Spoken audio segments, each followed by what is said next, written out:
una anécdota, un concepto. Caramba, nos salvó la vida, así de simple.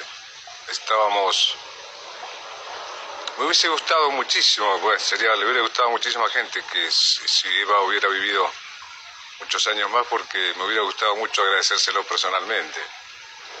Siempre tuve esa idea de encontrarme. Era la primera vez que alguien nos ponía,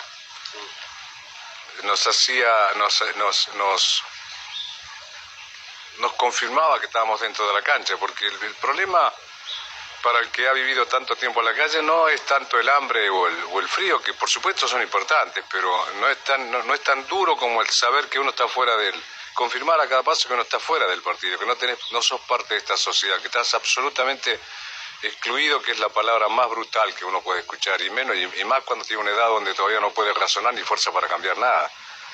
Yo vine en un viaje bastante largo hasta llegar a Buenos Aires porque oí hablar de un señor le comentó a mi madre, parece que hay un presidente al que le interesan los pobres. Esa fue la primera frase que escuché. Yo no tenía ni idea de lo que era Perón, ni lo que era un presidente. A los 9 años llegué hasta la ciudad de La Plata, porque venían el general y la señora a un Tedeum que se hacía por el aniversario de la ciudad. Y dormí en las afueras de la catedral, venía de Buenos Aires, donde un señor de la Feria Franca, donde le pregunté dónde podía hablar con Perón, que le debe haber causado mucha gracia, porque yo tenía 9 años en ese momento. Me dijo, mira, yo te podría indicar cómo llegas a la casa de gobierno, pero es difícil que te atiendan, los presidentes suelen ser gente ocupada. Pero yo leí en el diario, él me dio la gran idea, si no tal vez esto no hubiera sucedido. Me dice que leí en el diario que mañana va a La Plata porque es el aniversario de la ciudad, 19 de noviembre. Dice, ¿por qué no te vas ayer y lo esperás en la catedral? Me pagó el tren, fue el primer compinche que tuve en Buenos Aires. Me pagó el tren y me fui para Buenos Aires y ahí pasé toda la noche, y como a las 7 de la mañana, muy temprano, empezó a llegar gente de una manera impresionante. A las 10 de la mañana, 10:30, no cabía un alfiler en la Plaza Moreno, eran miles y miles de personas. Yo pensé, en esta circunstancia va a ser muy difícil llegar al auto de Perón. Me logro pasar al cordón policial cuando la gente empieza a victoriar, porque ve el automóvil que da la última curva para llegar a la catedral, la última vuelta a la plaza, y cuando estoy llegando al auto, un policía me alcanzó a detener. Pero Perón, que estaba saludando a la gente para ese lado, me vio y le dijo, déjelo pasar. Entonces yo pasé al auto, me paré en el estribo, todavía eran los autos con estribo, ¿te acordás? Como los carros. Me subí al estribo y me dice, ¿querías hablar conmigo? Me pregunta Perón. Y yo le digo, ¿hay trabajo? Porque en esa época, una mujer sola, hoy es tan común matrimonios separados y el padre por aquí, la madre por allá, pero en esa época una mujer sola era rarísimo. Vos sabés que había lugares que pasábamos que la gente hasta cruzaba de vereda, éramos como si fueras leproso. Era impresionante. Si amagabas entrar a un lugar, siempre había alguna objeción, era muy duro y nos estaba costando muchísimo sobrevivir. Entonces le pregunto, ¿hay trabajo? Y ahí apareció una frase extraordinaria que fue el primer ejemplo ético que tuve en mi vida, creo que el más grande, porque no lo pude olvidar jamás, lo que dijo, y más en momentos en que veo donde todo el mundo demanda algo. Todo el mundo está demandando, con razón o sin razón. Ves tanta poca gente que se acerca y dice, ¿qué podemos hacer juntos? Cuando yo digo, hay trabajo, la señora Eva, que estaba al lado, era un auto descapotable, delante iba el gobernador Mercante con el chofer. Escucha, Eva, porque paró el auto, Perón, les llamó mucho la atención a la gente que se detuviera el auto. Y paró el auto cuando me iba a venir. Y cuando yo le pregunto, ¿hay trabajo? La señora se acercó y dijo, por fin alguien que pide trabajo y no limosna. Por supuesto que hay trabajo, mi amor, siempre hay trabajo. Entonces, extraordinario. Cada vez que enciendo el televisor, cada vez que veo un noticiero, cada vez que veo un pleito por aquí y por allá, recuerdo esta anécdota. De ahí en adelante uno fue mucho, si ya era responsable por las circunstancias de vos mismos, desde ese momento no tuve ninguna duda que la sociedad me va a devolver por lo menos lo que yo aporté. Antes no, y yo debo ofrecer antes de pedir. Y eso fue extraordinario. Por supuesto que hay trabajo. Después dice, por fin alguien que pide trabajo y no limosna. Por supuesto que hay trabajo, mi amor, siempre hay trabajo. Llamó un señor de los que corrían al costado del auto, de los guardaespaldas, y le dijo, ocúpese del niño. Me llevaron a un lugar, nunca lo olvido, en la calle 1, esto fue en La Plata, un lugar como ahora, muy similar ahora cuando estábamos desayunando, un lugar cálido, lindo, con gente muy amable. Me dieron de comer, comí comida caliente después de muchísimo tiempo. Me dieron ropa nueva, me pude duchar. Yo no podía creer lo que hasta ahí era extraordinario y lo que sigue es mucho más extraordinario. Pensé, ¿cómo será esto, no? Ahora, ¿a dónde me llevarán? ¿Cuánto habrá que esperar? ¿Llegará el trabajo? Porque hasta ahí podía haber quedado en esa anécdota. Mira, no pasaron más de... Yo no creo que hayan pasado 4 horas. El Te Deum, claro, era al mediodía. A 3:30, 4 de la tarde, veo que hay un gran movimiento de atención. Claro, estaba entrando la señora Eva. Es impresionante. Y se me acerca y me dice, ¿está todo bien? ¿Te trataron bien? ¿Comiste? ¿Qué sé yo? Ah, qué bueno tener ropa limpia. Y así como una vieja amiga. Y me dice, tuvimos suerte. Aparte, fíjate la humildad. No, yo conseguí o yo arreglé. Tuvimos suerte. Conseguí una escuela en Tandil. Van a vivir en la escuela, van a limpiar la escuela y a cambio de eso van a cobrar 160 pesos por mes. Eso lo había hecho entre el Te Deum, fíjate vos, el Te Deum en la ciudad, con el gobernador, con miles y miles de personas y no se había sacado la cosa de encima, lo mío estaba presente ahí en primera plana. Andá a saber cuántas maravillas como esa había hecho esa mañana.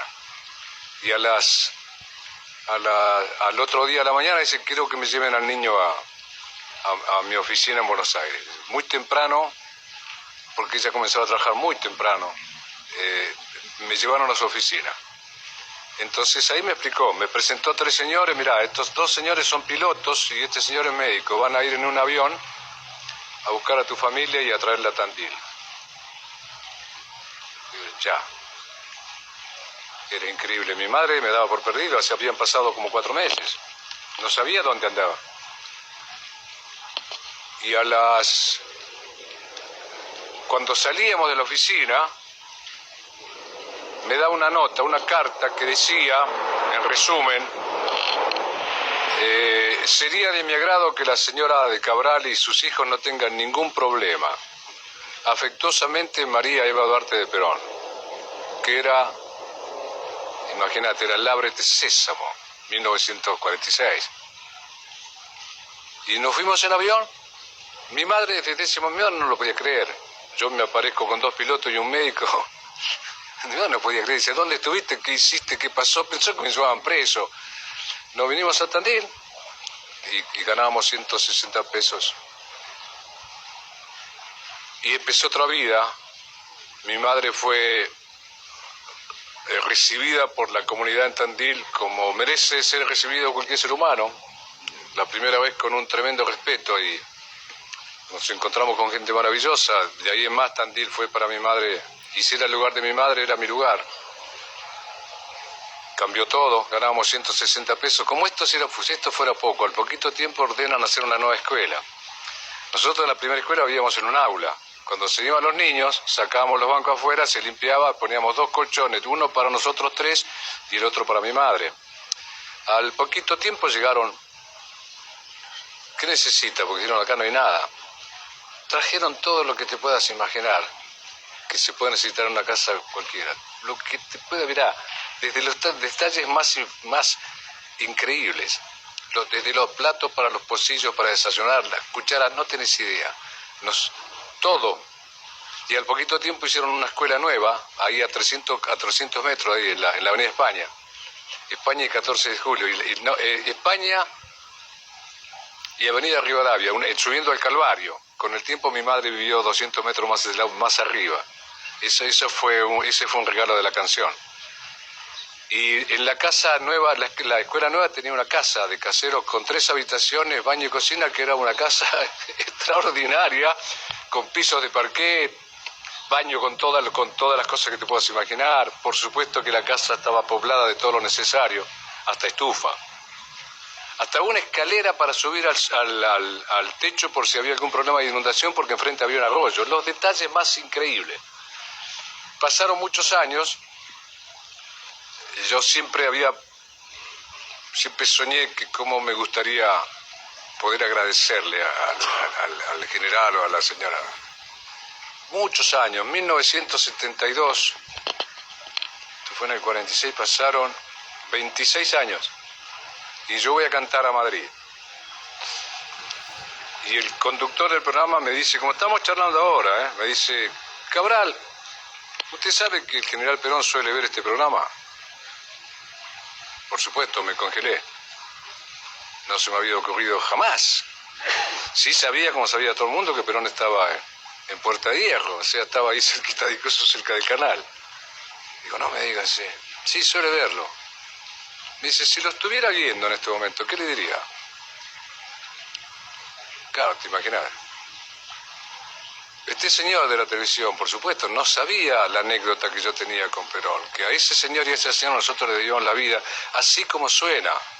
Así, habíamos quedado 3 hermanos, así como suena, porque no es una metáfora, ni es un tango, ni es un drama, así concretamente, nos salvó la vida.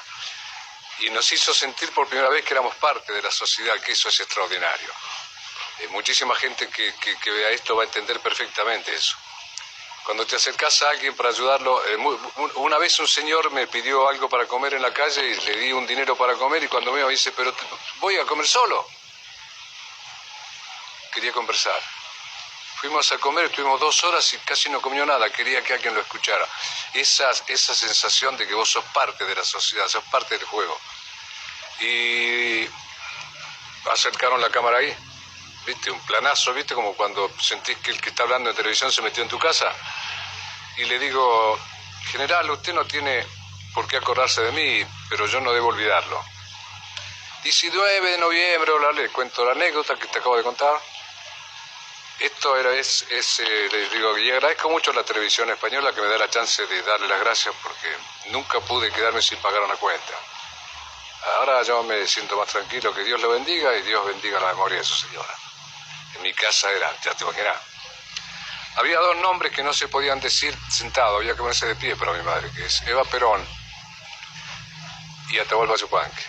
Para hablar de cuando hablamos de esos 2 hermanos extraordinarios, había que ponerse de pie.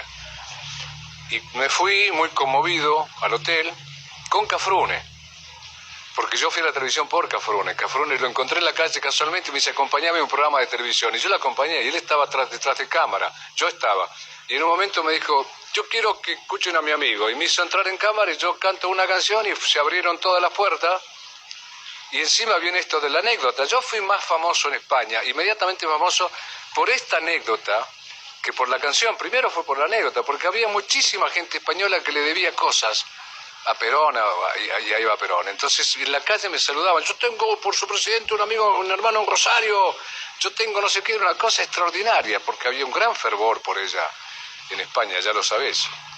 Y cuando terminó el programa, fuimos al hotel y me estaba esperando un señor muy trajeado y vino muy afectuoso y me pegó un abrazo y me dice, acabo de verlo, estuve viendo su programa con el general. Era un amigo del general. Lo acababan de ver en Puerta de Hierro, habían visto el programa. Dice, está muy contento, muy emocionado. Ahí se lo dice en la carta, y me mandó una carta, donde decía en resumen que lo que más apreciaba era el agradecimiento, la buena memoria y el hombre que paga su deuda. Yo tengo todos los derechos del mundo en la sociedad si yo cumplí con todos los deberes. Y esa postura ética que le dio una gran solidez a mi vida, una vida de deambular y deambular, que le dio una firmeza, ha sido esa lección extraordinaria. Y esto, quiero que se sepa que de ninguna manera es un anuncio político. Es simplemente ese recuerdo de 2 seres humanos que en ese momento para mí significaron la mismísima política. Porque si la política no es escuchar hasta el último, si no es estar al servicio de que no pudo solo, como uno puede ser independiente en la vida, si no está para eso, no sé para qué está. Y esto extraordinario que a todos les llama la atención, con qué facilidad se podía hablar con un señor de ese nivel y con una señora de esa categoría en una calle de La Plata. Estaba todo tan cercano. Yo guardo un gran agradecimiento. Después en el mundo, bueno, ¿qué te voy a decir? Golda Meir, en los 70, poquito después, Indira Gandhi, como en el 74, Ray Bradbury, en California, Chagall en París, Rubinstein en los países que caminábamos juntos, bueno, ni hablar de la Madre Teresa. Siempre toda conversación terminaba con lo mismo. Facundo, contanos algo de la señora Eva Perón. Sospecho, bueno, no me queda ninguna duda, la Argentina más amada y respetada en el mundo, más allá de toda ideología, porque ante todo fue una servidora. Y si no vinimos a servir, ¿para qué vinimos? Porque somos servidos. Yo tomé un café que no hice. Me lleva un amigo en un auto que no es mío. Voy a una ciudad donde no puse un solo ladrillo y hay un teatro dispuesto para que yo cante. Y mañana sucederá lo mismo. Cuando tenés conciencia de eso, la vida se transforma en un canje facilísimo. Por eso es facilísimo caminar el mundo con esa actitud.